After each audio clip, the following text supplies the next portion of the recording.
Hello and welcome back to Arsenal Domination, where it is, of course, match day. Arsenal taking on PSV in the last 16 of the Champions League. And unusually, for a knockout game, it is a bit of a dead rubber tonight following that big 7-1 win in Eindhoven last week. Just going to touch on that game very quickly and give my thoughts on the game before I also sort of bring you some comments that William Saliba made yesterday about his future at the press conference.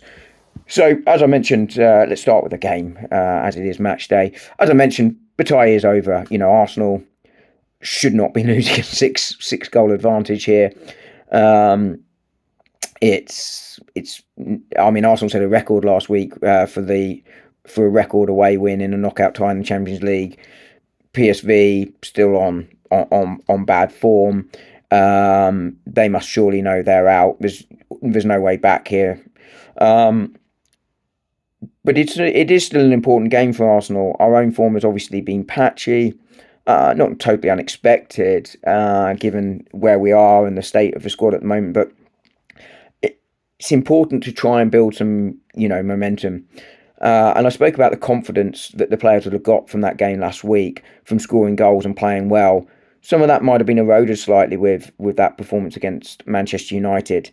And I think that's the key thing here from this game, is that confidence returning and trying to build some momentum. I think they were the positive I really took from the game last week.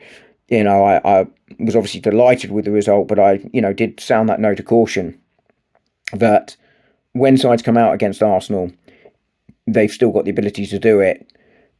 The question is about them against a low block side. And that's where I did sound that note of caution after the game last week. And unfortunately, that came true instantly at Old Trafford, where they unexpectedly set out a low block.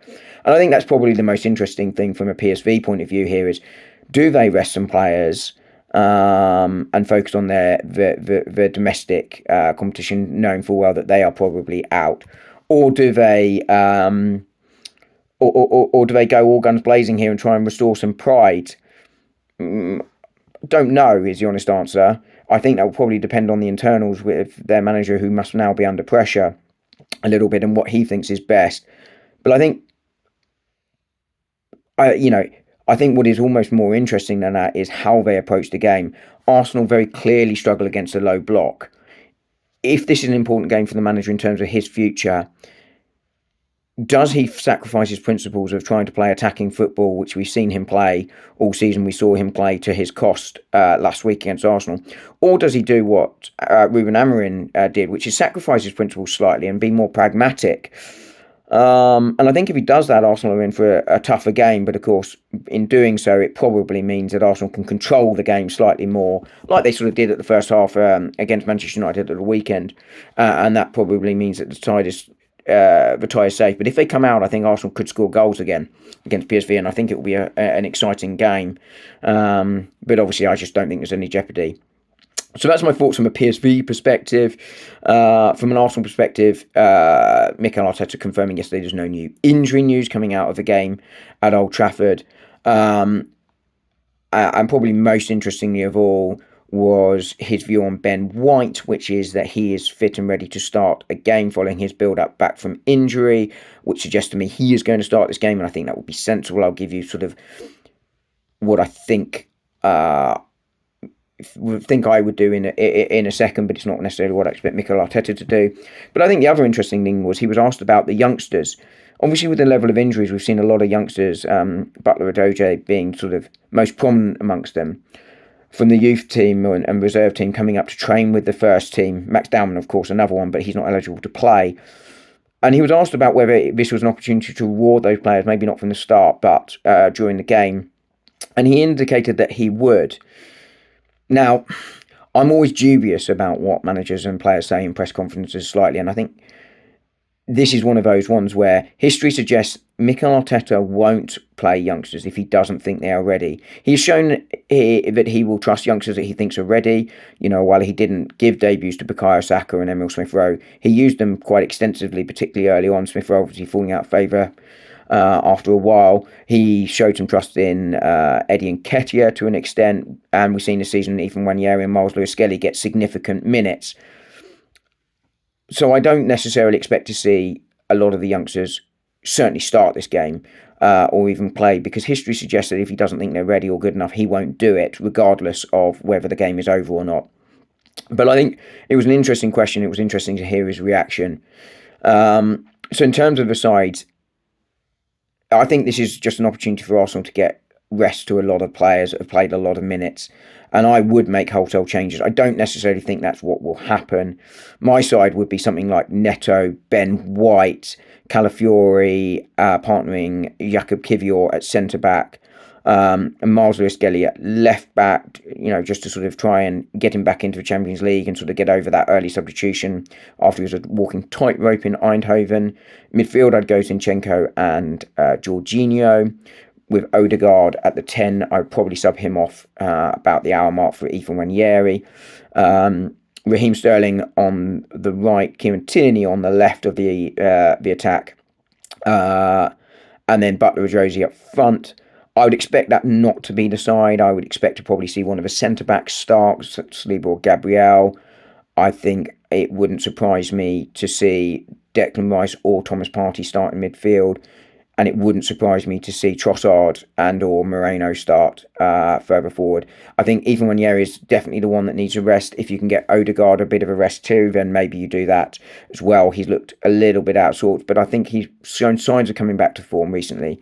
But either way, I think there will be change for Arsenal tonight. I think given the uncertainty around the fact we don't know what sides are going to play and the approaches that both sides are going to take to the game, it makes it really, really difficult to sort of work out what the team's going to be, to be fair, and what the score's going to be. I'm going to go with 3-1 Arsenal, but I really just genuinely don't know what the side's going to be, and therefore score predictions are incredibly difficult. But the main thing is we will be going through, and we will see what happens and who we face in the next round. The other thing, as I mentioned, was William Saliba. He was speaking at the press conference ahead of the game, where he indicated his love for Arsenal, his desire to stay and win trophies. This is obviously a good news story. William Saliba, key for us. And I think it probably shows to me, and I think this is, look, I always have a bit of cynicism about what players say in public. What do you want him to stand up there, when he's sitting next to the manager in press conference going, yeah, do you know what? I'd actually quite like to go to Real Madrid. Actually, sell me now. He's not going to say that in a press conference. These things generally come out through agents and what have you. I think the positive news is we haven't heard any of this come out that William Saliba wants to move on. And he made very positive comments about Arsenal and his future and his desire to win things here. I think there's some truth to this. I think he genuinely wants to win things here. I think he is genuinely quite happy at Arsenal. I think he is genuinely grateful for the impact Arsenal have had on his career. And he obviously deserves a great deal of credit for himself as well. He works incredibly hard, is an incredibly talented player. But I think there's probably a sense of unfinished business here. My gut feel is that he will sign one more contract with Arsenal. Talks haven't started, as he confirmed yesterday, but he seemed fairly happy and was looking forward to them starting. But I think ultimately he is a player that will end up going to Real Madrid at some stage in his career. I think that likely to happen. It's sort of a club he's dreamed of playing for by all accounts, and I think Real Madrid are the biggest club in the world. And it is something that a lot of European players in particular have a desire to go and play for that club. So I think that will happen.